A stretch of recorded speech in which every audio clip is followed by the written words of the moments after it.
আমার শ্বশুর লোককে বলে আমার জামাই খুব ভালো, আমার শাশুড়ি লোককে বলে আমার জামাই খুব ভালো, আর আমার জন্মদাতা বাপটা কি বলে শুনবেন? ওকে জন্ম দিয়ে পাপ করেছি। পেটে ধরা মাটা কি বলে জানেন? ওকে পেটে ধরে ভুল করেছি। কেন? কি এমন কাজ করলেন যে মা 10 মাস 10 দিন পেটে ধরলো, 2.5 বছর দুধ পান করালো, শীতকাল বর্ষাকাল গ্রীষ্মকাল কোনো কালকে দেখলো না, আঁচল ঢাকা দিয়ে নিয়ে রাখলো, যে মা আপনার আমার পেশাবের উপরে মা করলো কি নিজে শুয়ে আমাকে আপনাকে তার বুকের উপরে স্থান দিয়েছিল, ঠিক না ঠিক? কি এমন কাজ করলেন? কার মাধ্যমে করলেন? সেই মা এত কাঁদি, যান বাম্মার সেবা করুন। বাস্তবটাই এই কোরআনে আছে, আল্লাহর নবীদের পরই স্থান হলো বাপ আর মায়ের। এই কোরআনের 16 জায়গায় আল্লাহ বলেছেন বাম্মার সেবা যত্ন করো। আপনি কোথায় আছেন? আপনি জান্নাত খুঁজতে গেছেন মসজিদে, তাই না? আর দুটো কথা বলি আপনাদের, শুনলে চমকে যাবে। কিয়ামতের মাঠে একজন জাহান্নামীকে আল্লাহ ডেকে বলবেন, দুজন জাহান্নামীকে ডেকে বলবেন, এদিকে আয়, এদিকে আয়, তুই জাহান্নামে গেলি কেন রে? তো বান্দা বলবে, আল্লাহ পৃথিবীতে তো ভালো ভালো কাজগুলো করেছি, আপনি জাহান্নামায় দিয়েছেন কেন বুঝতে পারছি না। আল্লাহ বলবে, মনে আছে তোর কাছে একদিন আমি ভিক্ষা চেয়েছিলাম? ওই লোকটা বলবে, আপনি কবে ভিক্ষা চাইলেন? আপনি তো মানুষকে ফকির বানান, আমির বানান, তা আপনি কবে ভিক্ষা চাইলেন? আল্লাহ বলবে, মনে আছে তুই গরিবের ছেলে ছিলিস, তোর ব্যবসা দিয়ে আমি 3 তলা বাড়ি করেছিলাম, কোটি কোটি টাকা দিয়েছিলাম, তোকে পরীক্ষা করার জন্য একজন ফকিরকে তোর দৌড়ে পাঠিয়েছিলাম।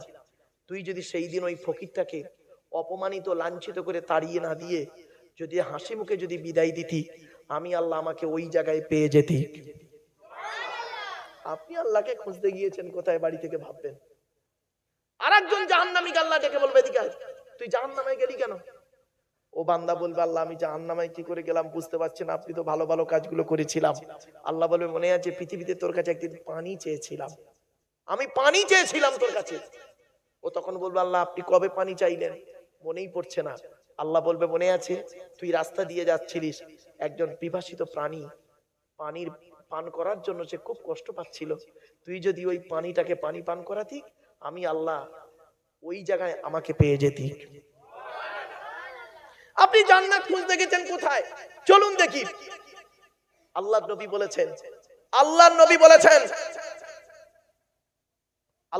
বলেছেন তোমাদের গ্রামে যদি কোনো মানুষ অসুস্থতায় ভুগছে, অনেক মানুষ মরণাপন্ন হয় না, কয়েকদিনের মধ্যে মরে যাবে, খুব অসুস্থ আছে না এমন মানুষ? অসুস্থ লোকটা ভুগছে, নবী বলেছেন তুমি ওর কাছে যাবে, গিয়ে ওর কাছে ক্ষমা চেয়ে নেবে। চলার জীবনে যদি কোনো ভুল করে থাকো ক্ষমা চেয়ে নেবে। তুমি যদি আজকের এখানে বসে বসে নিয়ত করো, এই মুন্সিডাঙ্গার একজন ব্যক্তি শুনছি খুব অসুস্থ মানুষ, বাঁচবে কি তা জানি না, আমি কালকের ওর কাছে গিয়ে একটু ক্ষমা চেয়ে নেবো, কেমন আছে একটু জানবো। আল্লাহ রাসূল বলেছেন যখন থেকে তুমি নিয়ত করবে ওর কাছে যাব বলে নিয়ত করবে, যেদিন থেকে সেই দিন থেকে আল্লাহ পাক তোমার জন্য জান্নাতে একটা ঘর তৈরি করবে। আর আপনি কি করেছেন? আপনার বাপ অসুস্থ, জানেন আপনার বাপ খুব অসুস্থ, মরণাপন্ন অবস্থা, আমাকে এসে বলছেন, হুজুর আমার বাপ তো মরে যাবে, খুব অসুস্থ, চলুন না একটু দেখে আসবেন। আমি এত ব্যস্ত মানুষ না, এত ব্যস্ত মানুষ, কি বলবো জানেন, বাবা যাবো বাবা যাবো, খুব ব্যস্ত মানুষ বাপ, যাবো। কবে যাব? মনে মনে বলছি তোর বাপ মরুক, 40-এ খানা খেতে যাব। কথাটা শুনতে হয়তো খারাপ লাগছে, অতি বাস্তব। অসুবিধা হচ্ছে আপনাদের? আর চলে যাচ্ছে নাকি ভাই? অসুবিধা হচ্ছে নাকি? আর একটু হবে না, বন্ধ করে দেবো? হবে? একবার তাকবীর দেন, নারায়ে তাকবীর। চলো এবার আসছি। এতক্ষণ ওরে সর্বনাশ, 2 ঘন্টা বকে ফেলেছি, সামান্য এই কটা কথা বলতেই 2 ঘন্টা হয়ে গেল। চলো এজন্য অনুরোধ করে বলে যাচ্ছি, পৃথিবীর সব থেকে কঠিন কাজ কি জানেন? আত্মসমালোচনা করা। নিজেকে নিয়ে সমালোচনা করুন, নিজেকে নিয়ে। পৃথিবীর সব থেকে কঠিন কাজ হলো আত্মসমালোচনা করা, নিজেকে নিয়ে সমালোচনা করুন। এটা করলে নেকি হয়। আর পৃথিবীর সব থেকে সহজ কাজ কি জানেন? পর সমালোচনা করা। এটা করলে গোনাহ হয়। বাস্তব কথা বললাম, ছোট্ট একটা উদাহরণ দিচ্ছি। আমরা এমন মানুষ না, নিজের পাপের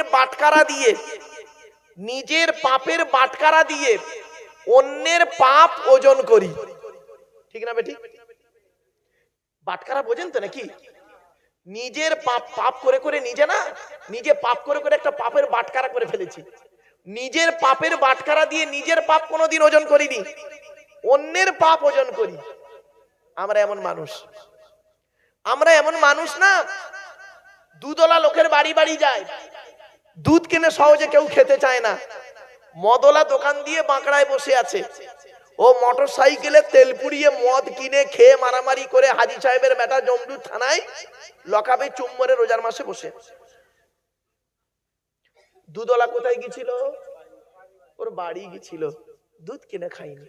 আমরা এমন মানুষ না, দুধওয়ালাকে বলি, এই দুধে পানি দিসনি তো, আর মদে পানি ঢেলে খাই। আমরা এমন মানুষ না, 100 টাকার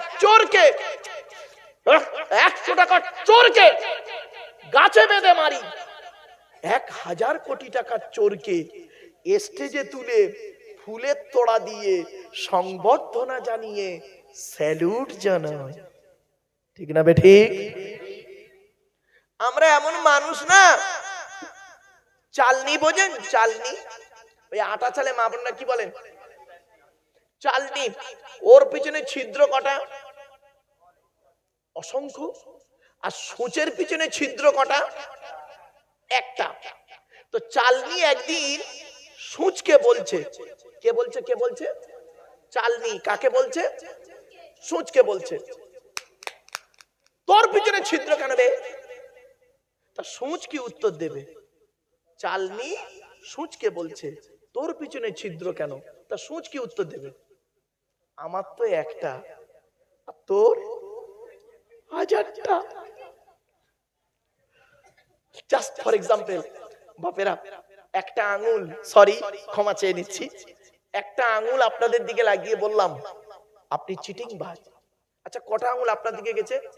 একটা। 3টা আঙুল কোন দিকে? টিবিল চিটিং বাজ। এই ও চলে যাচ্ছে নাকি? দোস্ত আসবি তো নাকি তেরেঙ্গা খেতে যাচ্ছিস? হাওড়া জেলায় ওয়াজ করা না, খুব টেনশন বাপ। তবে হাওড়া জেলার ছেলেদের একটা গুণ আছে। কি গুণ বলবো? হাওড়া জেলার ছেলেরা কিন্তু বিড়ি খায় না, সিগারেট খায়, খৈনি, তেরেঙ্গা, গুটকা, শান্তি অশান্তি, বিমল সিগনেচার খায়, বিড়ি এরা খায় না। এরা হাওড়া জেলায় বিড়ি বিক্রি কম হয়, বাস্তব বলছি। ওই 2.5 প্যাচে মাল, ওই যে কি খাতারনাক, ভাবতে পারবেন না। বন্ধু সিগারেট খান, সিগারেটের গায়ে একটা ক্যান্সারের ছবি দেওয়া আছে, আর নিচেই লেখা আছে, দেখবেন ইংরেজিটা পড়ে দেখবেন, cigarette is injurious to health, স্বাস্থ্যের পক্ষে ক্ষতিকর। সিগারেট খেয়ে যদি ক্যান্সারে মারা যান, আপনি সিগারেট কোম্পানির বিরুদ্ধে কেস করতে পারবেন না, কারণ কোম্পানি বলেই দিয়েছে মালটা খারাপ, তবু আপনি খাবেন। বাস্তব। তেরেঙ্গা গুটকা যারা খায় দেখবেন ওর গায়ে লেখা আছে তেরেঙ্গা ইজ ইনজুরিয়াস টু হেলথ, দেখবেন ছোট্ট করে লেখা আছে। এটা লিখে দিতে হয়, না দিলে কোম্পানি কেস খেয়ে যাবে। আমার বাপেরা, একটু পরিবর্তন হন। কুল্লু মুস্কিরিন হারামুন, প্রত্যেকটা নেশাদ্রব্য জিনিস মস্তিষ্কের বিকৃতি ঘটায়, ওটা হলো হারাম। বাপেরা, অনুরোধ করে বলে যাচ্ছি, কয়েক কটা দেহ মাটি খেতে পারে না, এই জায়গা থেকে এত দূর চলে এসেছিলাম। মনে পড়ছে? 1 নাম্বার নবীদের দেহ বলেছিলাম, 2 নাম্বার শহীদানদের দেহ বলেছিলাম, 3 নাম্বার বলেছিলাম মোকাম্মাল কোরআনী হাফেজের দেহ, তাই না? এই কথাটা বলতে বলতে, চরিত্রের কথা বলতে বলতে এত দূর চলে এসেছিলাম, আবার ব্যাকে চলে এলাম। 4 নাম্বার হলো হাক্কানি আলেমের দেহ মাটি খেতে পারে না, হাক্কানি আলেমের দেহ মাটি খেতে পারে না, টাটকা থাকে। 5 নাম্বার হলো মুয়াজ্জিনের দেহ, 12 বছর যদি কেউ নিঃস্বার্থ ভাবে আযান দেয়, ওই দেহ মাটি খেতে পারে না। তাহলে আমরা কি সব বেকার? না, আরেকটা পয়েন্ট আছে 6 নাম্বার, এটা কিন্তু আমরা প্রত্যেকে হতে পারবো। কি? হালাল খানেওয়ালা। হালাল খানেওয়ালা মানুষের দেহ মোবারক মাটি খেতে পারে না।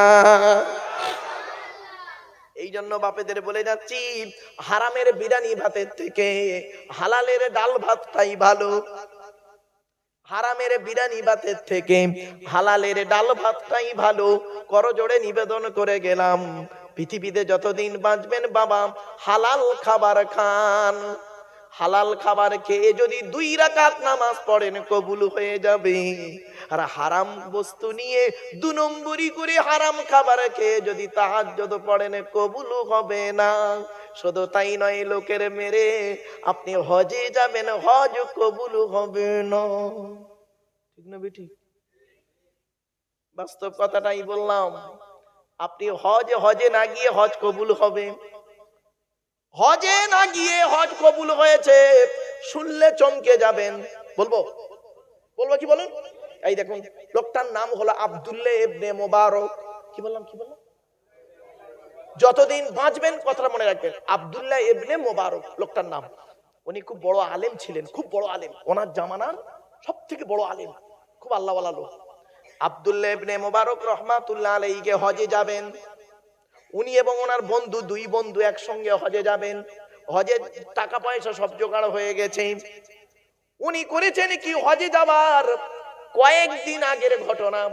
ওনার ছেলেটা একদিন দুপুর বেলা কাঁদতে কাঁদতে বাড়ি আসছে। উনি আব্দুল্লাহ ইবনে মুবারক ছেলেকে বলছেন, বাবা তুমি কাঁদছো কেন? বলে, আব্বা জান, গ্রামে একটা লোক গোস্ত রান্না করে খাচ্ছিল, আমি তার বাড়িতে গিয়ে গোস্ত চাইলাম, আমাকে দিল না, বারে বারে চাইতে দিল না, আমাকে ভৎসনা করে তাড়িয়ে দিল, তাই আমি কাঁদছি। উনি ভাবলেন হয়তো লোকটা আমার প্রতি কোনো রাগ ছিল, আমার উপরে রাগটা আদায় করতে না পেরে আমার বাচ্চার উপর দিয়ে আদায় করছে। চাই হজে যাওয়ার আগে লোকটার কাছে অন্তত ক্ষমা চেয়ে আসে। বলে ছেলেটাকে ছেলের হাতটা ধরেছেন, সোজা লোকটার বাড়িতে গিয়েছেন। গিয়ে দেখছে দরজা বন্ধ হয়ে আছে, বালাটা নাড়া দিয়েছেন, ভেতর থেকে লোকটা বাইরে এসে দরজা খুলে দেখছেন জামানার এই এলাকার ওই সময়ের সব থেকে বড় আলেম আব্দুল্লাহ ইবনে মুবারক ওনার সামনে হাজির।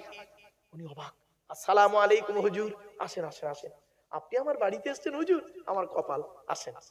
উনি বললেন, বাবা তোমার বাড়িতে আজকে যাব না, একটা জিনিস জানার জন্য এসেছি। বলে, কি হুজুর? বলছে, এই বাচ্চাটা আমার বাচ্চা, তুমি জানো? বলছে, জি হুজুর জানি তো, এই বাচ্চাটা আপনার বাচ্চা জানি। তুমি জানো? বলছে, হ্যাঁ। তুমি আজ বাড়িতে গোস্ত রান্না করে খাচ্ছ? বলছে, জি হুজুর, বাড়িতে গোস্ত রান্না করে বাচ্চাদের নিয়ে খাচ্ছি। তা আমার এই বাচ্চাটা তোমার কাছে একটু গোস্ত চেয়েছিল। বলছে, জি হ্যাঁ। তা তুমি ওকে একটু গোস্ত দাওনি কেন বাপ? একটা বাচ্চা ছেলেকে একটু গোস্ত দিলে ক্ষতি কি ছিল? তখন লোকটা না মাথা হেঁট করে ঝরঝর করে কাঁদছে। কিছুক্ষণ পরে মাথা তুলে বলছে, চোখ ভরা পানি নিয়ে লোকটা বলছে, হুজুর আজ 3 দিন হলো আমার বাড়িতে রান্না হয়নি, 3 দিন হলো আমার বাড়িতে রান্না হয়নি। আজ সকালবেলা কাজে বের হয়েছিলাম, কাজে বের হয়ে দেখছি কোনো কাজ পাইনি, খালি হাতে বাড়ি আসছি। মনে মনে ভাবছি আমি একটা বাপ, বাড়িতে বাচ্চারা অনাহারে পড়ে আছে, স্ত্রী অনাহারে আছে, কি হাত মুখ নিয়ে আমি বাড়িতে ঢুকবো? কোনো পয়সা পাইনি, কাজ পাইনি, তাই কাঁদতে কাঁদতে বাড়ি ফিরছিলাম। হঠাৎ দেখি রাস্তার ধারে একটা মরা প্রাণী পড়ে আছে, মরা হালাল প্রাণী। ইসলামে 2টো মরা খাওয়া জায়েজ, বাকি সমস্ত মরা খাওয়া হারাম। 2টো মরা কি? একটা মাছ মরে গেলে খাওয়া জায়েজ, আর 2 নাম্বার হলো ফড়িং। কি বললাম বাবা? টিডি, ফড়িং। যা রুচি হয় খায়, যা রুচি হয় না খায় না, ওটা ব্যাপার। ফড়িং মরা খাওয়া হালাল। শুনে রাখুন। তো মরা হালাল প্রাণী পড়ে আছে, আমি চিন্তা করলাম মরা প্রাণী আমার জন্য তো হালাল, যেহেতু আমি অসহায়, তাই আমি মরা প্রাণীর গোস্ত ছুরি দিয়ে কেটে নিলাম। চারিদিকে দেখলাম, কাউকে দেখতে পাইনি, মরা প্রাণীর গোস্ত কেটে নিলাম, এনে বাড়িতে এনে রান্না করে খাচ্ছি। এমত অবস্থায় দেখি আপনার এই কলিজার টুকরা বাচ্চাটা এসে আমার কাছে গোস্ত চাইছে। আমি চিন্তা করলাম মরা প্রাণীর গোস্ত, আমি অসহায়, আমার জন্য হালাল, আপনি তো অসহায় নয়, আপনার বাচ্চার জন্য মরা প্রাণীর গোস্ত তো হারাম। তাই আমি জেনে শুনে কি করে আপনার বাচ্চাকে এই হারাম খাবারটা দিতে পারি? তাই হুজুর আপনার বাচ্চাকে এই মরা প্রাণীর গোস্ত না দিয়ে যদি বড় অপরাধ করে থাকি, আল্লাহর রাস্তায় আপনি আমায় মাফ করে দিন। সঙ্গে সঙ্গে আব্দুল্লাহ ইবনে মুবারকের চোখ থেকে পানি পড়ছে। বলছে, দাঁড়াও বাবা আমি আসছি। তুমি দাঁড়াও, আমি আসছি। সোজা বাড়ি গেলেন। বাড়িতে গিয়ে হজে যাওয়ার সমস্ত টাকা, সব টাকা নিয়ে এসে লোকটাকে বলছে, বাবা এই নয়, আমি হজে যাচ্ছিলাম, হজে আর এবছর যাব না। আমার গ্রামের লোক, তুমি অসহায় আছো, আমি হজে যাব, এটা হতে আল্লাহ কবুল করবে না। এনো বাবা, আমি হজের টাকাটা, সব টাকাগুলো আমি তোমাকে দিয়ে গেলাম, তুমি ব্যবসা করো, বাচ্চাদের নিয়ে খাও, আর আমার জন্য একটু দোয়া করো। লোকটা খুব খুশি হয়ে গেছে। সে বছর আর উনি হজে গেলেন না। ওনার বন্ধু কিন্তু হজে চলে গেছে। ওনার বন্ধু হজ থেকে ফিরে এসছে, এসে সোজা ওনার বাড়িতে এসছে, এসে আব্দুল্লাহ ইবনে মোবারককে বলছে, আসসালামু আলাইকুম। ওয়ালাইকুম আসসালাম ভাই। এবার ওনার বন্ধু আব্দুল্লাহ ইবনে মোবারককে বলছে, ভাই আপনি কবে হজ থেকে ফিরলেন? আব্দুল্লাহ ইবনে মোবারক বলছে, ভাই আমি তো হজে যাইনি এবছর। বলে, দেখেন মিথ্যা কথা বলবেন না ভাই, হাজি মানুষ মিথ্যা কথা বলছেন? বলছে, না ভাই আল্লাহর কসম করে বলছি, আমি এবছর হজে যেতে পারিনি, আমার হজের টাকাটা একটা গ্রামের গরিব লোককে দিয়ে দিয়েছি। লোকটা, ওর বন্ধু কি বলছে আবার শুনুন, আল্লাহর কসম করে বলি, আমি হজে গিয়ে যখন কাবা শরীফ তওয়াফ করছি, আমি নিজে চোখে দেখতে পাচ্ছি আমার আগে আগে আপনিও কাবা শরীফ তওয়াফ করছেন। শুধু তাই নয়, মিনা মুজদালিফায় গিয়েছি, সাফা মারওয়া দৌড় করেছি, হজরে আসওয়াদ বলে একটা পাথরে চুমা দিচ্ছি, আমি দূর থেকে দেখতে পাচ্ছি আমার আগে আগে আপনি হজরে আসওয়াদে চুমা দিয়ে চলে যাচ্ছেন, দেখা আর হচ্ছে না মুখোমুখি। তারপরে রাসূলের রওজা মুবারকে গিয়ে, আল্লাহর নবীর রওজা মুবারকে গিয়ে যখন আমি সালাম দিচ্ছি, দূর থেকে দেখতে পাচ্ছি আমার আগে আগে আপনি সালাম দিয়ে বেরিয়ে যাচ্ছেন। মনে মনে খুব দুঃখ পেলাম, কি এমন অপরাধ করেছি, আপনার সঙ্গে কেন দেখা হয় না? তাই হজ থেকে ফিরে আপনার সঙ্গে দেখা করতে এসেছি। বন্ধু আমার অপরাধটা কি বলুন? সঙ্গে সঙ্গে আব্দুল্লাহ ইবনে মোবারক দাঁড়িয়ে দাঁড়িয়ে চোখ থেকে ঝরঝর করে পানি পড়ছে।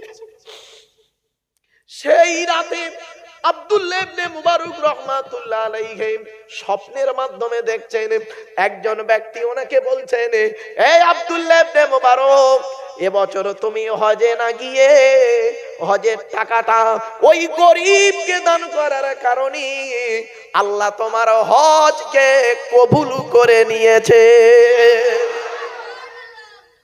কি হাজী সাহেব, হাজী সাহেব আপনি কি হজ করেছেন? বোনের ফারাইজি অংশ দেননি, বাপের হক মেরেছেন, ছেলের হক মেরেছেন, ভাই মরে গেছে, ভাইপোদের সম্পত্তি নিজের নামে রেকর্ড করে নিয়ে হজ থেকে ফিরে এসেছেন, আপনার হজ কবুল হবে? ছি ছি ছি ছি, আপনাকে হাজি বলতে ঘৃণা লাগে। আপনি হলেন হজ হাজি জগতের কলঙ্ক। কোথায় আছেন আপনি? বাবা আমার ওয়াজ শুনতে গেলে একটু বুদ্ধি লাগবে বাবা, অসুবিধা হচ্ছে বাবা, আর একটু হবে না, বন্ধ করে দেবো বাবা? হবে? একবার দরুদ শরীফ আল্লাহুম্মা।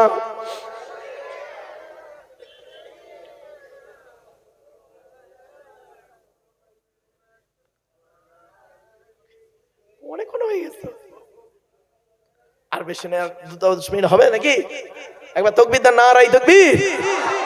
আলহামদুলিল্লাহ। চলেন, এতক্ষণ আপনি, আমি জাস্ট আল্লাহ সম্পর্কে একটু ধারণা দিতে গিয়ে এতগুলো কথা বলে ফেললাম।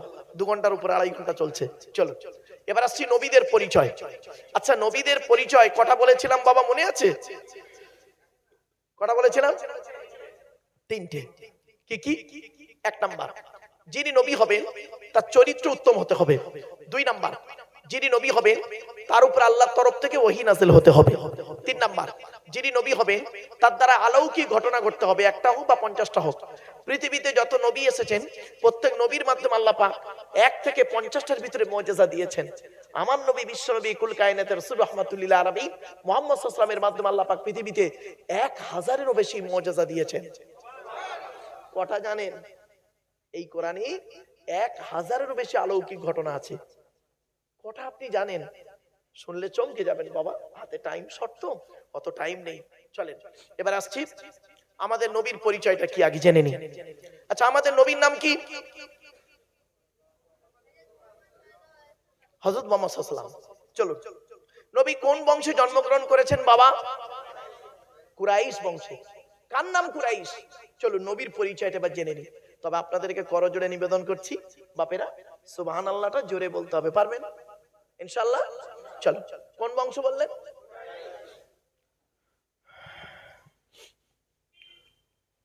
মুহাম্মাদের বাপের নাম আব্দুল্লাহ, আব্দুল্লাহর বাপের নাম আব্দুল মুত্তালিব, আব্দুল মুত্তালিবের বাপের নাম আব্দে মান্নাফ, আব্দে মান্নাফের বাপের নাম হাশেম, হাশেমের বাপের নাম কুসাই, কুসাইয়ের বাপের নাম কিলাব, কিলাবের বাপের নাম মুররা, মুরার বাপের নাম লুবাই, লুবাইয়ের বাপের নাম কাব, কাবের বাপের নাম গালিব, গালিবের বাপের নাম ফিগির, ফিগির থেকে কুরাইশি বংশ এসেছে। নবীর বাপের নাম আব্দুল্লাহ, মায়ের নাম আমিনা, দাদার নাম আব্দুল মুত্তালিব, দাদির নামটা কি? নেতিলা বিনতে খব্বাব ব্রাকেটে ফতেমা, কেউ বলেছেন সামিরা। নবীর নানার নাম হলো আব্দুল ওয়াহাব জুহুরি, নবীর নানির নাম হলো বারিনা বা বাররা, নবীর দুধমার নাম হলো হালিমা, নবীর দুধ বাপের নাম হলো হারেস, নবীর দুধ ভাইয়ের নাম আব্দুল্লাহ, নবীর বাপের নাম আব্দুল্লাহ, নবীর দুধ ভাইয়ের নাম আব্দুল্লাহ, দুটো যেন এক করে ফেলবেন না। নবীর জন্ম 570 খ্রিস্টাব্দে, ইংরাজি কি মাস ছিল? 29শে আগস্ট, আরবি মাস ছিল রবিউল আউয়াল মাস 12 তারিখ, মতান্তরী 9 তারিখ, সোমবার শবে সাদেকের সময় আরবের মক্কা নগরী কুরাইশ বংশে নবীর জন্ম। নবীর বাপেরা হলো 10 ভাই, নবীর মায়েরা হলো 19 বোন, নবীর 9টা চাচা, নবীর 9টা চাচা, 18টা খালা, 6টা ফুফু, 7টা ছেলে মেয়ে। আপনি তো নবীর কিছুই জানেন না, শুধু মুখে বলেন আই লাভ মুহাম্মদ সাল্লাল্লাহু আলাইহি ওয়াসাল্লাম। এবার আসছি, এরপরে আল্লাহ বলছেন আপনারা জানেন না, আমার গাড়ির সামনে একটা বোর্ড লাগানো আছে, দেখবেন, ওই গাড়ির বোর্ডটা পড়লে বুঝতে পারবেন। ওয়ার্ল্ড হিউম্যান রাইটস কাউন্সিল বলে লেখা আছে, নিচে দেখবেন লেখা আছে ন্যাশনাল প্রেসিডেন্ট, বিশ্ব মানবাধিকার পরিষদ, ওয়ার্ল্ড হিউম্যান রাইটস কাউন্সিল আমি একজন ন্যাশনাল প্রেসিডেন্ট দিল্লিতে। এবং শুধু তাই নয়, ফরেনসিক ইনভেস্টিগেশন কুইজের সঙ্গে জড়িত। তো একজন মানুষকে যখন আপনারা আপনাদের এলাকায় কোনো মানুষ মরে গেলে আপনারা কি করেন? তাকে গোসল দিয়ে, কাফন পরিয়ে, জানাজা পড়িয়ে, মাটি দিয়ে চলে আসেন, ঠিক তো? আরে ভাই বলুন, এটা কথা বলুন। এ করেন 20 দিন পর, কতদিন? 20 দিন পরে কবরের দুটো বাঁশ সরিয়ে দেখেছেন কোনোদিন কেমন আছে? দেখেন, একবার দেখবেন, ব্রেনটা পাল্টে যাবে। শুনে নিন, মানুষকে মাটি দিয়ে আসার পর 72 ঘন্টার পর থেকে দেহের সর্বপ্রথম যে অঙ্গটা পচন ধরে তার নাম হলো নাক। নাক, এই জন্য মানব দেহ যখন গরম হয় সর্বপ্রথম ঘামে কোন অঙ্গটা? বাড়ি থেকে ভাববেন। এরপরে হয় কি, 6 থেকে 8 দিনের ভিতরে কি হয়, মাথার চুলগুলো, গায়ের লোমগুলো, হাতের নখগুলো খসে খসে পড়ে যায়। 10 থেকে 12 দিন পর ব্রেনটা পচে গিয়ে নাক দিয়ে, কান দিয়ে, গাল দিয়ে গড়াতে থাকে। 18 থেকে 20 দিন পর পেটটা ফেটে যায়, পোকায় তৈরি হয়। 2 মাস পর সমস্ত চামড়া মাংস পোকায় খেয়ে নেয়, ফ্রেমটা পড়ে থাকে। 6 মাস পর দেহের ছোট ছোট হাড়গুলো আলাদা হয়। 1 বছর পর কয়েক কটা হাড় ছাড়া সব মাটি খেয়ে নেয়। কোথায় গেল সুন্দরী নারীরা? ও মুন্সিডাঙ্গার সুন্দরী নারীরা, ও সুন্দর যুবকেরা, কোথায় গেল তোমাদের দেহ? মাটির দেহ মাটি হবে, পুড়ে হবে ছাই। এ দেহ পচা দেহ, গরব কিসের ভাই? বাড়ি থেকে ভাববেন, বাড়ি থেকে ভাববেন, এ দেহের কোনো দাম নেই। এমন দেহ তৈরি করুন এখানে বসে বসে, যে দেহটা মাটি দিয়ে আসার পরেও পচবে না, টাটকা থাকবে। কয়েক কটা দেহ মাটি খেতে পারে না, টাটকা থাকে, পচে না। 1 নাম্বার, চলুন তো দেখি ওই দেহগুলোর মধ্যে আমাদের দেহ হয় কি একটা? 1 নাম্বার, নবীদের দেহ মোবারক মাটি খেতে পারে না, টাটকা থাকে। জোরে বলুন। তো আমরা কেউ নবী হতে পারবো না, ঠিক না বেটি? তো 1 নাম্বারটা বাদ, 1 নাম্বারটা বাদ। 2 নাম্বারটা হয় কি দেখি, চলুন তো। শহীদানদের দেহ মোবারক, যারা আল্লাহ রাস্তায় নিজের জীবনকে বিলিয়ে দিয়েছে, তাদের দেহ মাটি খেতে পারে না, টাটকা থাকে। তা আমরা শহীদ হয়ে মরতে পারবো কি তা জানি না। 2 নাম্বারটাও বাদ। 3 নাম্বারটা দেখি হয় কি, মোকাম্মল কোরআনে হাফেজের দেহ। কি বললাম? মোকাম্মল কোরআনে হাফেজের দেহ। ওই ছেঁচড়া মার্কা হাফেজ সাহেব নয়, ওই হাফেজ সাহেব হয়ে মসজিদে ইমামতি করছে, আর পাশের বাড়ির মেয়েটার প্রেগনেন্ট করে দিল, ওই ছেঁচড়ার কথা বলিনি। এজন্য প্রফেট মুহাম্মদ সাল্লাল্লাহু আলাইহি ওয়াসাল্লাম বলেছিলেন, the messenger of Allah peace be upon him said, the best are you those with good manner. নবী বলেন, তোমাদের মধ্যে উত্তম ব্যক্তি ওই লোকটা যার ক্যারেক্টার, চরিত্র ভালো, ওই লোকটাই হলো উত্তম ব্যক্তি। একজন উকিল, ব্যারিস্টার, মাস্টার, ডাক্তার, মোল্লা, মনি সাহেব, পীর সাহেব, দরবেশ সাহেব, আমির সাহেব, মুফতি সাহেবের যদি চরিত্র খারাপ হয়, আর একজন টোটোওয়ালার চরিত্র যদি ভালো হয়, টোটোওয়ালাটাই হলো আল্লাহর কাছে প্রিয় ব্যক্তি। Many loss is something lost, health loss is nothing lost, but character loss is everything lost. মানুষের যদি টাকা চলে যায়, ইনকাম করলে টাকাটা আবার ফিরে আসবে। মানুষের যদি শরীর চলে যায়, ভালো মন্দ খেলে শরীরটাও ফিরে আসবে। কিন্তু বন্ধু, মানুষের যদি চরিত্র চলে যায়, চরিত্র কিন্তু আর ফিরে আসবে না। তাই মুহাম্মদ সাল্লাল্লাহু আলাইহি ওয়াসাল্লাম বলেছিলেন, বুখারীর হাদিস, আল্লাহর নবী বলেছিলেন, তোমরা আমাকে দুটো জিনিসের গ্যারান্টি দাও, দুটো জিনিসের গ্যারান্টি দাও, আমি মুহাম্মদ তোমাদের জান্নাতের গ্যারান্টি দিয়ে যাব। সাহাবীরা বলেছিলেন, দুটো জিনিস কি বলুন? জীবনে তো অনেক জিনিসের গ্যারান্টি দিয়েছি, আর দুটো জিনিস চান তো বলুন, দুটো জিনিস কি? এক নাম্বার নবী বলেছিলেন, দুই ঠোঁটের মাঝখানে এই জিভের গ্যারান্টি দাও। হারাম খাবার খাওয়া থেকে জিভটাকে ঠিক করো, বাজে ভাষা বলা থেকে জিভটাকে ঠিক করো, পরনিন্দা পরচর্চা করা থেকে জিভটাকে ঠিক করো। এক নাম্বার। সাহাবীরা পুরো চুপ। পেছন থেকে একজন বললেন, আর একটা কি বলুন? নবীজি বললেন, দুই রানের বীজখানে, দুই রানের বীজখানে লজ্জাস্থানের গ্যারান্টি দাও। দুই ঠোঁটের মাঝখানে, দুই রানের বীজখানে, এই দুটো জিনিসের গ্যারান্টি তোমরা আমাকে দাও, আমি মুহাম্মদ তোমাদের জান্নাতের গ্যারান্টি দিয়ে দেবো। যান এবার বাড়ি চলে যান। এবার কেউ যদি বাড়ি যেতে চান যেতে পারেন, যান বাড়ি চলে যান। গিয়ে দেখবেন, হয় চাচার নিচে খারাপ, নয় চাচার উপর খারাপ। ঠিক না বেঠিক? ভুল বললাম না? উদাহরণ দেবো দুটো, দেবো। হুকুমের কারেন্ট নিয়ে চাচা আমার পাকা চালিয়ে তাহাজ্জুদের নামাজ পড়ছে, চুরি করা কারেন্টে পাকা চালিয়ে তাহাজ্জুদ। রাগ করবেন না। মায়ের ওষুধ কেনার পয়সা দেয় না, শাশুড়ির ওজনে যাচ্ছে। কিছু বুঝতে পারছেন? আল্লাহ নবী বলেছেন, লানাল্লাহু মান সারাকা মানারাল আরদি, ওই সমস্ত লোকেরা জাহান্নামে যাবে যারা জমির আল চুরি করে করে জমি বাড়িয়ে নেয়। কত আলচোর চাচার বেটা এখানে বসে আছে, আল্লাহই ভালো জানে। রাগ করবেন না, অতি বাস্তব কথাটাই বললাম। এই ফেরেশতা দুটো গন্ডগোল করছে, ওদের তোরা স্টেজে চলে আয়, চলে আয়, চলে আয়, চলে চলে চলে যা, টেনশন। চলুন একটু মাঝে মাঝে একটু হাসির ছলে কথা বলি। কেন? হাওড়া জেলার মানুষ বাবা, 1994 সাল থেকে বাস করছি। ভারতবর্ষ, নেপাল আর বাংলাদেশ 32টা বছর কেটে গেল। একটা এক্সপিরিয়েন্স তো থাকবে। আপনারা বিরিয়ানি খেতে ভালোবাসেন, মাঝে মাঝে স্যালাড খান না? বলুন না, স্যালাডটা খান কেন? মুখটা ছেড়ে যাবে, বিরিয়ানিটা খেতে পারবেন। তো আমি ওয়াজের মাঝে মাঝে একটু করে স্যালাড দেবো, কখনো শসা কুচে দেবো, ধনে পাতা কুচে দেবো, কাঁচা লঙ্কা কুচে দেবো, লেবু চটকে দেবো। টেনশন নেবেন না, চলুন এগিয়ে যাচ্ছি। এবার আসছি, এরপরে আসছি, আল্লাহ বলছেন, তো দেহের মধ্যে আমি তিনটে জিনিস দিয়েছি আলাদা। কটা কটা কটা? তিনটে জিনিস আলাদা। এক নম্বর কি? ব্লাড গ্রুপ আলাদা, ব্লাড গ্রুপ আলাদা।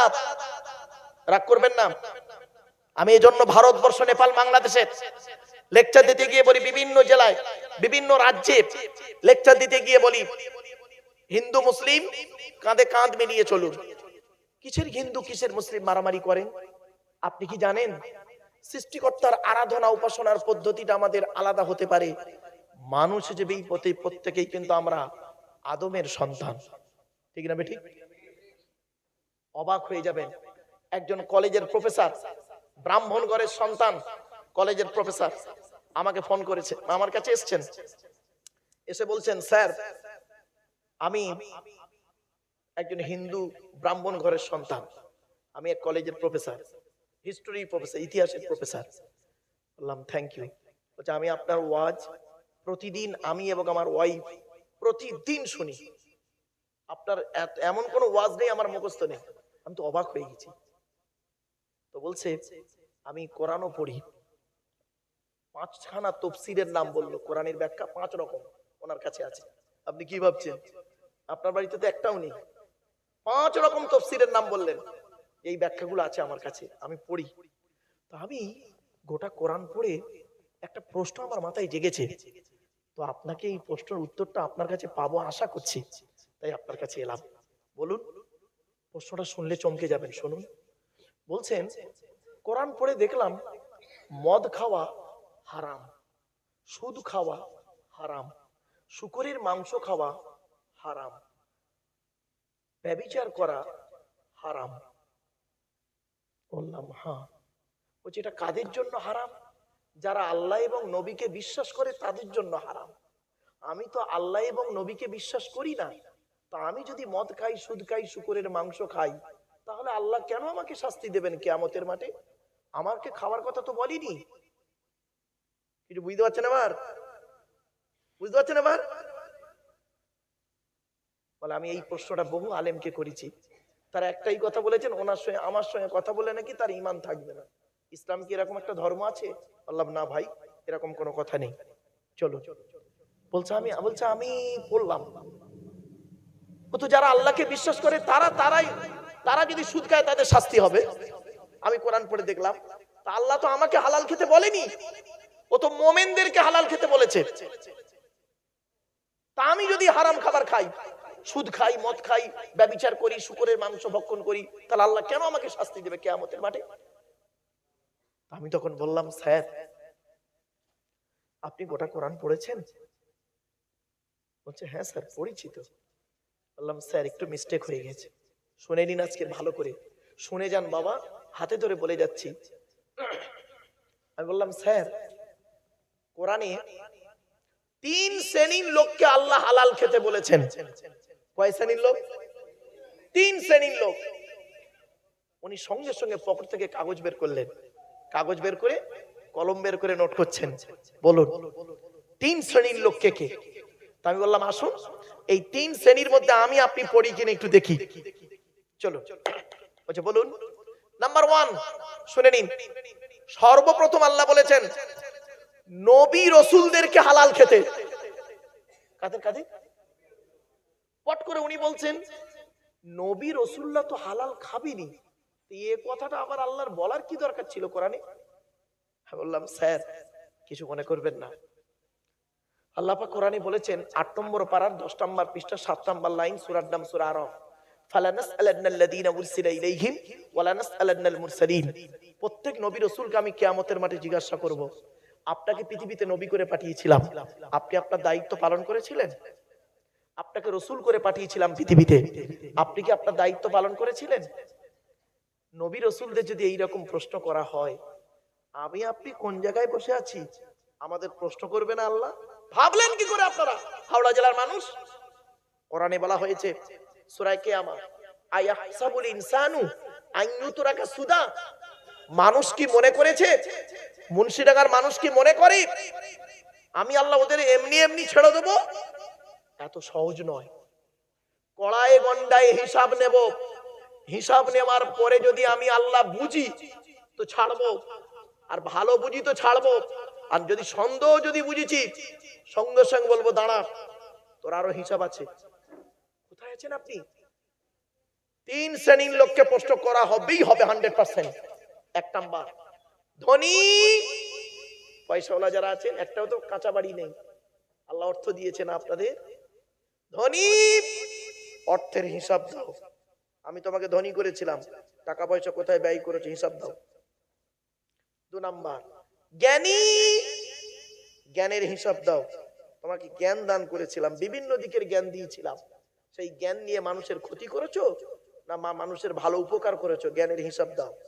3 নাম্বার যুবক, যৌবনের হিসাব দাও, কোথায় আছেন আপনি? চলো। এরপরে বলছে আল্লাহ, বললাম বলুন, আমি বলছে বলুন, আপনি লিখুন কোথায় লেখা আছে শুনে নিন, আপনাদের বলে দিচ্ছি। সর্বপ্রথম আল্লাহ নবী রাসূলদেরকে হালাল খেতে বলেছেন 18 নম্বর পারার 4 নম্বর পৃষ্ঠা 8 নম্বর লাইনে, সূরার নাম সূরা মুমিনুনের 51 নম্বর আয়াতে আল্লাহ বলছেন আমি আয়াতটা পড়ে বাংলা মানে করে দিচ্ছি। ইয়া আইয়ুহার রুসুল, ইয়া আইয়ুহার রুসুল, রসুল নয়, রসুল হলো এক বচন আর রুসুল হলো বহু বচন। সিঙ্গুলার প্লুরালের জ্ঞান যদি না থাকে তো গেল। ইয়া আইয়ুহার রুসুল, হে রসুলগণ, কুলু মিনাত তাইয়্যিবাতি ওয়া আমালু সলিহা, আপনারা পৃথিবীতে, আল্লাহ বলছেন হে রসুলগণ আপনারা পৃথিবীতে হালাল খাবার খান, ভালো ভালো খাবার খান, হালাল খাবার খান, আর পৃথিবীতে ভালো ভালো কাজগুলো করুন। তখন উনি আমাকে কি বলছে শুনবেন? উনি বলছেন, স্যার আমি নবীও নই রসুলও নয়। আমিও বললাম, স্যার আমিও নবীও নয় রসুলও নয়, তাহলে এক নাম্বারটা বাদ। বলে বললেন, আমার উপকার হলো, নোট করলাম। দ্বিতীয় নাম্বারটায় পড়েন কি দেখি, চলো। যারা আল্লাহকে বিশ্বাস করে, নবীকে বিশ্বাস করে, ইসলামিক পরিভাষায় তাদেরকে বলে মুমিন। কি বললাম বাবা? তো আপনারা আল্লাহ নবীকে বিশ্বাস করেন তো? আপনারা মুমিন? চলুন আমরা মুমিন। আমাদের সম্পর্কে কোরআনে কি বলছে দেখি।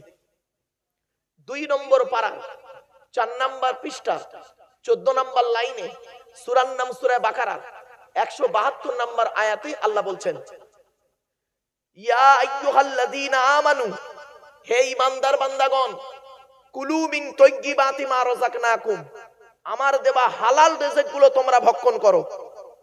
তখন উনি আমাকে বলছেন, স্যার আমি মুমিন নই। কি বুঝতে পারছেন? ওটা আপনি বিশ্বাস করবেন, আপনার জন্য, ওটা আমার জন্য নয়। বললাম থ্যাংক ইউ, এটা আমার জন্য। এবার চলুন আপনারটা পড়ে কিনা দেখি। তৃতীয় নাম্বারটা, এইটাই হচ্ছে ইম্পর্টেন্ট। এই কথাটা বলার জন্য আপনাদের এত কষ্ট করলাম। চলুন, কোরআনে বলা হয়েছে মানব জাতিকে আল্লাহ হালাল খেতে বলেছেন। কাকে কাকে? আমি বললাম, স্যার আপনি কি মানব জাতির মধ্যে আছেন? বুঝা, আমি, আপনি কি ওইটা বিশ্বাস করেন নাকি ম্যাঙ্কি থেকে ম্যান, বাঁদর থেকে মানুষ? বলছে না না না, এটা আমি বিশ্বাস করি না। ম্যাঙ্কি থেকে ম্যান, ম্যাঙ্কি মানে বাঁদর, ম্যাঙ্কি থেকে ম্যান, এটা বিশ্বাস করেন? বলছে না না না না, আমি আদমের সন্তান, আমি একজন মানব জাতি, মানব জাতির মধ্যে একজন। বললাম, স্যার আপনি মানব জাতি যদি হন, এই কোরআনে বলা হয়েছে মানব জাতিকে হালাল খেতে, যে হিন্দু, মুসলিম, জৈন, ব্রাহ্মণ, খ্রিস্টান, কুলি, সাঁওতাল, বাগদি, দুলে সকলকে হালাল খেতে বলেছেন। বললেন কি করে, কোথায় আছে? সঙ্গে সঙ্গে নোট করলাম। আমি বললাম নোট করুন, আমি বলে দিচ্ছি। 2 নম্বর পারা 4 নম্বর পৃষ্ঠা 8 নম্বর লাইনে সূরার নাম সূরা বাকারার 168 নম্বর আয়াতে। বলুন আয়াতটা পড়ছি, শুনুন। ইয়া আইয়ুহান নাস, এর মানে হলো মানব, নাস মানে মানব। ইয়া আইয়ুহান নাস, হে মানব জাতি, কুলু মিম্মা ফিল আরদি হালালান তাইয়্যিবা, পৃথিবীর জমিনে তোমরা আমার দেওয়া হালাল রিজিক গুলো ভক্ষণ করো। অমনি প্রফেসরের গালে হাত। বললাম, স্যার খালি শুকরের মাংস আমার খাওয়া মানা নয়, আপনারও খাওয়া মানা। পুরো থবে নে গেলে। আমি জীবনের প্রথমে আপনি আমার চোখটা খুললেন যে মানব জাতি আমাকেও হালাল খেতে বলেছে আল্লাহ কোরআনে। বললাম, কোরআন কি শুধু মুসলমানদের জন্য ভাবলেন? না না না না, ভুল কথা। শুনে নিন, কোরআন কাদের জন্য এসেছে। 2 নম্বর পারা 7 নম্বর পাশা 7 নম্বর পৃষ্ঠা 2 নম্বর লাইন সূরার নাম সূরা বাকারা, হুদাল লিন-নাস, মানুষের হেদায়েতের জন্য, মানব জাতিকে সঠিক পথে চালনা করানোর জন্য কোরআন এসেছে। অবায়্যিনাতিন মিনাল হুদা ওয়াল ফুরকান, ন্যায় আর অন্যায়কে পৃথক করার জন্য কোরআন নাযিল হয়েছে। আমি বললাম, স্যার আপনি কি বিশ্বাস করেন মুহাম্মদ সাল্লাল্লাহু আলাইহি ওয়াসাল্লাম শুধু মুসলমানদের নবী? মুহাম্মদ সাল্লাল্লাহু আলাইহি ওয়াসাল্লাম শুধু মুসলমানদের নবী নয়, শুনে নিন, মুহাম্মদ সাল্লাল্লাহু আলাইহি ওয়াসাল্লাম হলেন কুল কায়নাতের রাসূল নবী। তার প্রমাণ কোরআনে। 9 নম্বর পারার 9 নম্বর পৃষ্ঠার একবারে 11 নম্বর লাইন সূরার নাম সূরা আরাফের মধ্যে আল্লাহ বললেন, কুল, নবী তুমি বলো, ইয়া আইয়ুহান নাস, হে মানব জাতি, হিন্দু, মুসলিম, জৈন, ব্রাহ্মণ কেউ বাদ নেই, হে মানব জাতি, ইন্নী রাসূলুল্লাহি ইলাইকুম জামিয়া, আল্লাহ পাক মুহাম্মদকে কুল কায়নাতে রাসূল নবী করে পাঠিয়েছে। এজন্য মুহাম্মদ সাল্লাল্লাহু আলাইহি ওয়াসাল্লামকে সকলে ফলো করতে পারে। আপনি মুহাম্মদ সাল্লাল্লাহু আলাইহি ওয়াসাল্লামের 2-4টা হাদিস নিয়ে আলোচনা করেন, করে মুহাম্মদ সাল্লাল্লাহু আলাইহি ওয়াসাল্লামকে কিছু মানেন কিছু মানেন না, তার কথা মতো চলেন না, তার জন্য মুহাম্মদ সাল্লাল্লাহু আলাইহি ওয়াসাল্লাম দায়ী, তার জন্য কোরআন দায়ী, তার জন্য কোরআন দায়ী নয়। ছোট্ট একটা উদাহরণ দিচ্ছি, রাগ করবেন না। আমি একটা কথা বলতে বলতে চলে গিয়েছিলাম অনেক দূরে। অনেক দূর চলে গেছিলাম, প্রায় কোলাঘাটে পৌঁছে গেছিলাম, আবার ব্যাকে ঘুরে চলে এলাম। চলুন, সেটা কি আপনাদেরকে বলেছিলাম, ইহুদিদের সংখ্যা বেশি না মুসলমানদের সংখ্যা বেশি? মনে পড়ছে? এখান থেকে চলে গেছিলাম অনেক দূরে। চলুন, বর্তমানে কারা মার খাচ্ছে বেশি? কারণ কি? কারণ কি শুনে নিন। মুসলমানরা সব দিকে পিছিয়ে, লেখাপড়ায় পিছিয়ে, চিন্তা গবেষণায় পিছিয়ে, মানে টেকনোলজিতে পিছিয়ে, সব দিকে পিছিয়ে। রাগ করবেন না, ছোট্ট একটা উদাহরণ দিচ্ছি, শুনে নিন, চমকে যাবেন। ইহুদিদের একটা কিতাব আছে, কিতাবটার নাম হলো তালমুদ। কি বললাম বাবা? তালমুদ। ইহুদিদের একটা কিতাব, কিতাবের নাম হলো তালমুদ। ওই কিতাবে লেখা আছে, হে ইহুদিরা, তোমরা মুসলমানদের সঙ্গে পারবে না, মুসলমানদের সঙ্গে তোমরা পারবে না। কবে থেকে? কবে থেকে পারবো না? যেদিন তোমরা দেখবে, মুসলমানদের লক্ষ্য রাখবে, যেদিন মুসলমানদের দেখবে জুম্মার নামাজের জামাত ফজরের নামাজের জামাতের সমান হবে। কিছু বুঝতে পারছেন কথাটা? তার মানে মুসলমানদের যেদিন দেখবে জুম্মায় যত লোক নামাজ পড়ছে, তত লোক যেদিন ফজরের নামাজে হাজির হবে, সেই দিন তোমরা বুঝে নেবে আজ থেকে আমরা আর মুসলমানদের সঙ্গে পারবো না। শিক্ষা দীক্ষা, চিন্তা ভাবনা, গবেষণায়, টেকনোলজিতে সব দিকে পিছিয়ে যাব। ইহুদিরা এটা ভালো করে খেয়াল করে যে দেখতো এরা কি সেই মুসলমানের বাচ্চা? 313 জন মুসলমানকে নিয়ে বদরের যুদ্ধের প্রান্তরে হযরত মুহাম্মদ সাল্লাল্লাহু আলাইহি ওয়াসাল্লাম 1000 শত্রুর মোকাবেলা করতে গিয়ে মাত্র 14 জনকে হারিয়ে ইসলামের পতাকা পুঁতেছিল। সেই 313 জনের ঈমান ছিল, তারা জীবনের চাইতে আল্লাহ এবং মুহাম্মদকে বেশি ভালোবাসতো। জীবন চলে যাচ্ছে, যাক, কোনো যায় আসে না, এমনকি আল্লাহকে ভালোবেসেছে, মুহাম্মদকে ভালোবেসেছে। শুধু তাই নয়, যুদ্ধের ময়দানে যখন যাচ্ছিল, এদের মধ্যে একজন ছিল খালিদ বিন ওয়ালিদ। কি বললাম? খালিদ বিন ওয়ালিদ সৈন্যদেরকে নিয়ে নদী পার হয়ে যাচ্ছে, আফ্রিকা ওপারে গিয়ে ইসলামের পতাকা পুঁতবে। সঙ্গে সঙ্গে কি করেছিল খালিদ বিন ওয়ালিদ? সাহাবীদেরকে নিয়ে যাচ্ছে ঘোড়ায় ছুটিয়ে, সামনে নদী, প্রচুর টান যাচ্ছে। সাহাবীরা, সঙ্গীরা বলেছিলেন, কিভাবে পার হবো আমরা? কিভাবে পার হবো? সম্ভব নয়, এত গভীর নদীতে যা পার হবো কি করে পারে? তখন বলল, শোনো, আমি খালিদ বিন ওয়ালিদ হলাম মুহাম্মদ সাল্লাল্লাহু আলাইহি ওয়াসাল্লামের উম্মত। শুধু তাই নয়, আমি রাসূলুল্লাহর সাহাবী। শুধু তাই নয়, আমি আল্লাহকে 100% বিশ্বাস করি। আমি বিসমিল্লাহ আল্লাহু আকবার বলে আমি ঘোড়া নিয়ে নদীতে ঝাঁপ দেবো, আমার সঙ্গে তোমরাও ঝাঁপ দাও। পারবে? বললো রাজি। সঙ্গে সঙ্গে ঝাঁপ দিল, সকলে ওপারে চলে গেল। চলে যাবার পর উনি বললেন, আচ্ছা, কারোর কি কিছু হারিয়ে গেছে? তখন একজন ব্যক্তি বললেন, আমিরুল মুমিনিন, আমার পানি খাওয়ার পিয়ালা, একটা বাটি ছিল, ওই বাটিটা এত স্রোত যাচ্ছিল, বাটিটা হারিয়ে গেছে। তখন উনি বললেন, মুজাহিদের, মুজাহিদের মানে যারা জিহাদ করে তারা মুজাহিদ, মুজাহিদের কোন মাল, কোন বস্তু একটা সূচ পরিমাণ মুজাহিদের হারায় না। আমি এখানে দাঁড়িয়ে রইলাম নদীর ধারে, দেখবো মুজাহিদের কোন জিনিস হারায় কি হারায় না। কিছুক্ষণ পরে দেখলো একটা ডলফিন মাছ ওই বাটিটাকে নিয়ে ওনার হাতে এসে তুলে দিল।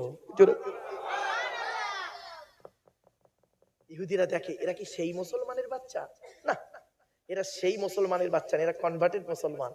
এরা এই একটা বিরিয়ানির বিনিময়ে, একটা ওই মুড়ি আলুর দমের বিনিময়ে, একটা চেয়ারের বিনিময়ে, একটা পদের বিনিময়ে আল্লাহ এবং নবীকে গালি দিতেও দ্বিধাবোধ করে না।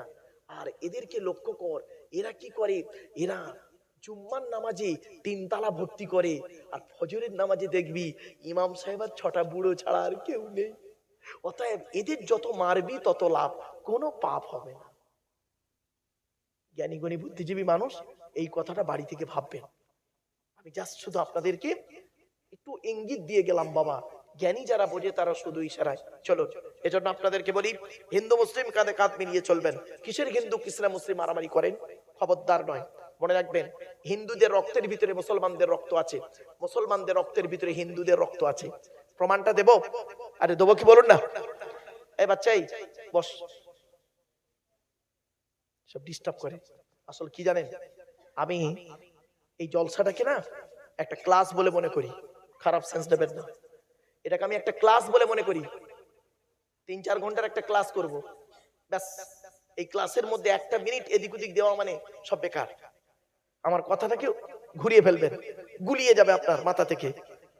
অ্যাটেনশন নিয়ে শুনুন, লস হবে না, লাভ হবে। চলুন প্লিজ এদিকে। একটা গুরুত্বপূর্ণ কথা বলছিলাম, একটু মাইন্ডটা চেঞ্জ হয়ে গেল। কি বলছিলাম আমি এক্ষুনি? Thank you. হিন্দুদের রক্তের ভিতরে মুসলমানদের রক্ত আছে, মুসলমানদের রক্তের ভিতরে হিন্দুদের রক্ত আছে। প্রমাণটা দিচ্ছি শুনুন। আপনাদের এলাকায় ব্লাড ডোনেশন ক্যাম্প হয়, রক্তদান শিবির। আচ্ছা, ব্লাড যখন নেওয়া হয় তখন বলা হয় নাকি এই ও হিন্দু, ও রক্ত আলাদা কর, আলাদা কর, ও মুসলিম, ও রক্ত আলাদা কর, বলে নাকি? আরে ব্লাডের মধ্যে কাস্টের কোনো ডিভাইডেড থাকে না, ব্লাডের মধ্যে কালারের কোনো ডিভাইডেড থাকে না, ব্লাডের মধ্যে জেন্ডারের কোনো ডিভাইডেড থাকে না, ব্লাডের মধ্যে গ্রুপে ডিভাইডেড করা হয়। ব্লাডের 4টে গ্রুপ। কটা গ্রুপ? 4টে গ্রুপ। কি কি? এ বি, এই সি নয়, জানে না খালি এ বি, এ বি আর ও। এখানে যত মুসলমান বসে আছে বেশিরভাগ মুসলমান ও নিজের ব্লাড গ্রুপটা কি ও নিজেও জানে না। ঠিক না বেঠিক? ও নিজের ব্লাড গ্রুপটা কেউ নিজে জানে না। এই তো মুসলমানের অবস্থা। এ বি, এ বি আর ও, প্রত্যেকটা মাইনাস প্লাস। একটা হিন্দু রক্তের ভিতরে 3টে জিনিস পাওয়া যায়, লোহিত কণিকা, শ্বেত কণিকা, চক্রিকা।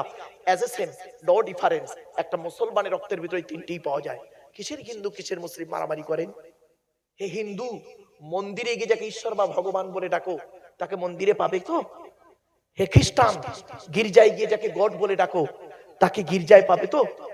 হে মুসলমান, গালে দাড়ি মাথায় টুপি নিয়ে যাকে আল্লাহ আল্লাহ বলে মসজিদে ডাকো, ওই আল্লাহকে মসজিদে পাবে তো? চলুন, 3 ধর্মের মানুষ আমরা আল্লাহকে খুঁজতে বেরোই। আল্লাহ নিজেই বলছেন, আমাকে খুঁজতে তোদের কারোর যেতে হবে না, আমাকে খুঁজতে যেতে তোদের হবে না। আমি আল্লাহ কোথায় আছি জানিস? এই কোরআনে দিয়েছে আল্লাহ বলে, এই কোরআন আল্লাহ বলে দিয়েছে। চলুন, ওয়ালাকাদ খালাকনাল ইনসানা ওয়া না'লামু মা তুওয়াসবিসু বিহি নাফসুহু ওয়া নাহনু আকরাবু ইলাইহি মিন হাবলিল ওয়ারিদ। 26 নম্বর পারা 18 নম্বর পৃষ্ঠার 1 নম্বর লাইন, সূরার নাম সূরা কফের 16 নম্বর আয়াত। আল্লাহ বলছেন, হে মানব জাতি, হে মানব জাতি, আমি তোদের সৃষ্টি করেছি, তোদের মনের মধ্যে ভালো মন্দ যা কিছু আছে সব আমি আল্লাহ জানি। বান্দা কোনোদিন ভাববি না আমি আল্লাহ অনেক দূরে, না না না, আমি আল্লাহ তোর ঘাড়ের শিরারও নিকটবর্তী। একবার অন্তরস্থল থেকে আমাকে আল্লাহ বলে ডাক দে, আমি আল্লাহ তোরও ডাকে সাড়া দেব। কোথায় স্বর্গ কোথায় নরক কে বলে তা বহুদূর, মানুষের মাঝে স্বর্গ নরক, মানুষেতে সুরাসুর। আপনি জান্নাত খুঁজতে গেছেন মসজিদে, আপনি জান্নাত খুঁজতে গেছেন মসজিদে। আমার নবী বলছে, তুই মসজিদে জান্নাত খুঁজতে গেছিস? জান্নাত কোথায়? আমি মুহাম্মদ বলে যাচ্ছি, ইন্নাল জান্নাতাম তাহতা আকদামিল উম্মাহাত। আমি মুহাম্মদ বলে গেলাম, জান্নাত তোর বাপ আর মায়ের পায়ের তলায়। বাপের ভাত দেন না, মার ভাত দেন না, আপনি আমার লেকচার শুনবেন? ফালতু কথা করে। বাপের ভাত দেয় না, মার ভাত দেয় না, মা আমার লেকচার শুনবে? অযোগ্য অপদার্থ। রাগ করবেন না বাপ, বাস্তব কথাটাই বললাম। নিজের বাপকে মূল্যায়ন করতে শিখুন, মাকে মূল্যায়ন করতে শিখুন। একজন পুরুষ 4 জনকে খুশি করলে জান্নাতি। কজন? 4 জন। কে কে? 1 নাম্বার পুরুষ, তুমি তোমার রব আল্লাহকে খুশি করো, অর্থাৎ কোরআন মোতাবেক জীবন যাপন করো। 2 নাম্বার পুরুষ, তুমি তোমার নবীকে খুশি করো, অর্থাৎ নবীর হাদিস মোতাবেক সুন্নাহ মোতাবেক জীবন যাপন করো। 3 নাম্বার পুরুষ, তুমি তোমার জন্মদাতা বাপকে খুশি করো। 4 নাম্বার পুরুষ, তুমি তোমার পেটে ধরা মাকে খুশি করো। বাস্তব কথা বললাম, ছোট্ট একটা উদাহরণ দিচ্ছি, রাগ করবেন না কেউ। হযরত মুহাম্মদ সাল্লাল্লাহু আলাইহি ওয়াসাল্লাম একদিন মসজিদে বসে আছেন, এলাকার সবথেকে ধনী লোকটা আসছেন। লোকটার নাম ছিল আমর জামু। কি বললাম বাবা একটু বলেন? আমর জামু রাদিয়াল্লাহু তাআলা আনহু। উনি ওহুদের যুদ্ধে শহীদ হয়েছিলেন। ওনার শহীদ হওয়ার 35 বছর পরে ওনার কবর থেকে যখন লাশটা তোলা হয়, শুনে নিন, উনি যখন শহীদ হলেন ওহুদের যুদ্ধে, 35 বছর পরে যখন ওনার লাশটা কবর থেকে তোলা হয়, 35 বছর আগে যেদিন উনি শহীদ হয়েছিলেন, এই কপালে তীর লেগেছিল, কপালে তীর লেগে উনি শহীদ হয়েছিলেন।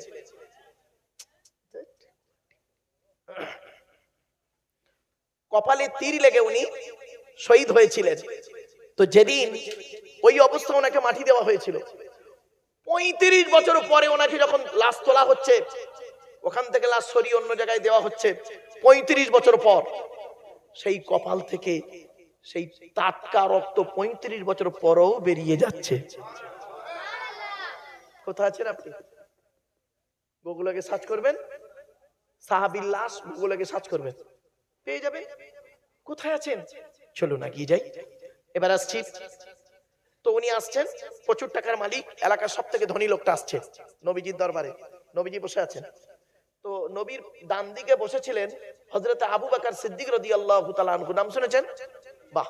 আচ্ছা, আবু বকর রাসূলুল্লাহর কে হয়? শ্বশুর, তাই তো? অর্থাৎ আবু বকরের কন্যা আয়েশার সঙ্গে নবীজির বিবাহ হয়, তাই তো?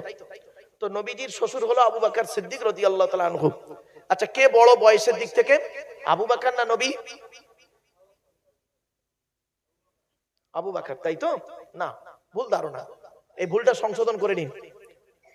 সম্মানের দিক থেকে নবী বড় 100%। পৃথিবীর দিন রাত্রির গণনাতে, পৃথিবীর দিন রাত্রির গণনাতেও নবী বড় আবু বকরের থেকে। কত দিনের বড় শুনে নিন, 2 বছর 2 মাস 10 দিন। কত বললাম? 2 বছর 2 মাস 10 দিনের বড় হলো আবু নবীজি, আর 2 বছর 2 মাস 10 দিনের ছোট হলো আবু বকর। ভুলটা ভাঙলো। আপনাদের ধারণা হলো কি, শ্বশুর বয়সে বড়, জামাই বয়সে ছোট। এটাই ছিল আপনাদের ধারণা। বাপেরা, এই সংশোধনগুলো করে নিন। চলো।